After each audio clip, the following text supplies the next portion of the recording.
let's see what else. I'm from Minnesota. That's why that Minnesota. So if I forget to tell people that I'm Indian when I'm on the phone with them, they're looking for a blonde, blue-eyed girl. So I have to, it's like a big surprise. And I worked in insurance and finance and mortgage for the majority of my career, 15 years. I know, big surprise, right? That doesn't make me special. But I worked at Guide One, I worked at ING, I worked at ISGN, I worked as a manager and a director, a project manager, a business development person, you name it, I've done that. And I've gone to the other capitals, the Hartford and the, Minnesota and all those places, and I lived in that world. And last year, I got my notice. I got 1 day notice, 1 day notice, and I got a week severance. So I can tell you honestly, you cannot tell me that I don't know what it feels like. Okay, let's get that out of the way. Because when you get 1 day notice, you like barely have enough time to, oh, really, what? And then you're on to the severance and what's going to happen next. And I will also confess I'm not a saver. I didn't have a ton of money in the bank. So that didn't help with the 1 week thing. I mean, who can figure, come on. 1 week, that's not even like the full pay period. And I had already spent that week. So it was like needing the other week to get started. And so I don't know everyone's situations. I know everyone's situations are different, but I do want you to know that I know what it's like to have a plan. Like something has to give, right? You get up and you think, all right, today might be the day. And then you go to bed and you think, okay, today wasn't the day. Fine, let's go move on to the next day. And the process that I went through is what I call the Nead inspiration set. Okay, it's 4 things.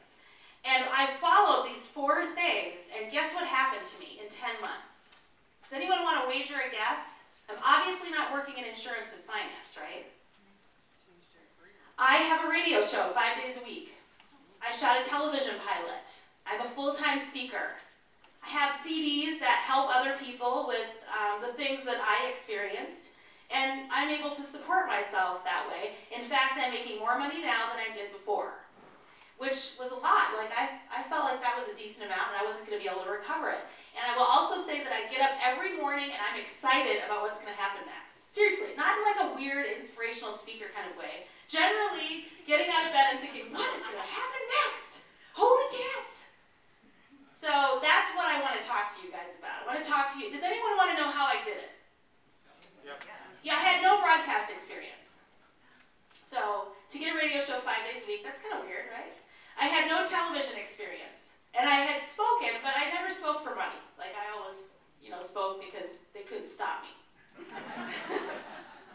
So I'm going to tell you about that. I want you to, okay, now we're going to go with the imagining thing. Imagine that there is a map up here, okay? I want to talk to you about planning for a trip. Let's imagine that you're all employed, you have tons of money in the bank, and you're going to take a trip, and it's going to cost you $15,000. Tell me what you do in advance of the trip. Just throw it out there. Yeah, okay, you reserve, so you don't just go to the place and hope that there's a hotel? That's very good. Reservation. What else? You plan how you're going to get there. You wouldn't just get in the car and just drive and hope you get there. Well, I'm going generally east. I mean, eventually I'll find California. What else? Shop. What'd you say? Go shopping. Sure, shop. No, but seriously though, you do have to go get some stuff. You got to make sure you have underwear with no holes in it, and you just like those are the moments when you don't want to be caught with any problems. Okay. What else? One more thing. Yeah. Yeah, you probably want. I told you had 15 grand, but you want to make sure that that's enough to cover everything, right? You probably would go online. You always check the hotel out, right, online if you can, just to see if it's not too big of a flea bag. And what being close to the water really means. Is that like an 8-mile hike, or is it actually close to the water?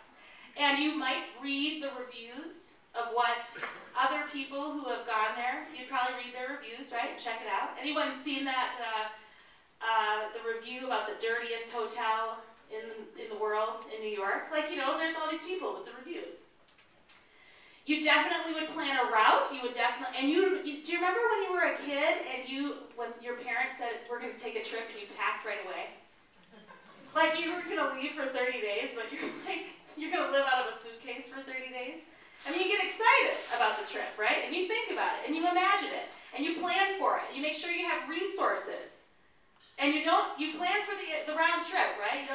to get there and then hope that you have enough to get back, right? Well, I would venture to say, how many people feel like they plan more for a trip than they would for their career? Anyone get what I'm saying? How many people know how much resources they have available? How many people have asked people who have already taken the trip what it's like? How many people check the reviews to see, what's going on out there? Do you just check, when you're looking to go on a trip, do you just check the first place and then you just go there? I want to take a warm weather vacation. Let's see, what's A's? Antigua. Okay, I'm going to go there. Would you check more than one place? Do you check more than one place in your career? Okay, gotcha. Could I tell you, how many people love warm weather vacations? Like they prefer to lay on a beach. Okay, so could I convince you to go to Alaska and tell you that that's super fun and we're going to scale some glacier and you're going to love it, I promise you. Could I change your mind? You're just going to love it no matter what, aren't you? So what you think is actually really important, isn't it? Because I could plan the perfect trip for me. Is that the perfect trip for you? When you decide what you're going to do with your Rockstar network, whatever that is that you're going to do, because you're going to have a message, and you're going to have what you want and who you are, and you take it to the network, and the network makes it happen, can you ask your neighbor what's really good for you? Hi, what should I do? You're doing something good. Maybe I'll do what you do. Don't look to the right or the left, right? Because the person next to you can't tell you what kind of excursion that you need to take, right? The answer is in you. Isn't that the toughest thing, though? When you get laid off or when you find yourself in that situation? Because you haven't really had a conversation with yourself in a while. Have you ever noticed that? Hello, I'm Liz. Who are you? I've been busy. So this process is about part of the planning of taking that trip. I will tell you that networking is the last thing on my list of 4. I'm going to not talk about the first one. The second one is that you have a game that you can play better than anyone else. Each of you has a game that you were born with that you can play. What happened? What happened there? That was weird. Someone, Cassie, are you messing with me? Where are you? Okay. Okay. Am I too loud? Was I being too loud? Okay. I'm good? I'm good? Okay, so you have a game that you can play. Like, I'm loud.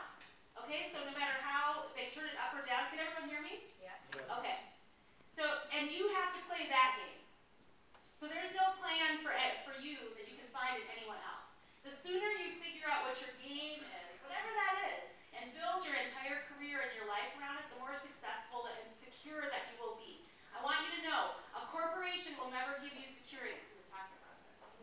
There is no corporate security anymore. You are your security. The more of an expert you become in who you are, the better off you're going to be. The third one is vision. What I did is I created a vision board. I read the book, The Secret. I thought it was really stupid. I thought, this is what's wrong with America. They want to put pictures up and then things fall out of the sky. Nice. That's not, Lewis and Clark did not just visualize the Wild West. They actually went there. So I created a vision board to debunk it. I actually contracted a freelance article with the magazine, and then I was proven wrong. 4 months later, everything on my vision board happened. Everything. The 6 pounds. Like, for 3 years, I couldn't lose the 6 pounds. And then finally, the network. And what I'll say is the network is the plane or the car, right? So if you went to the airport and you got on a plane and it took you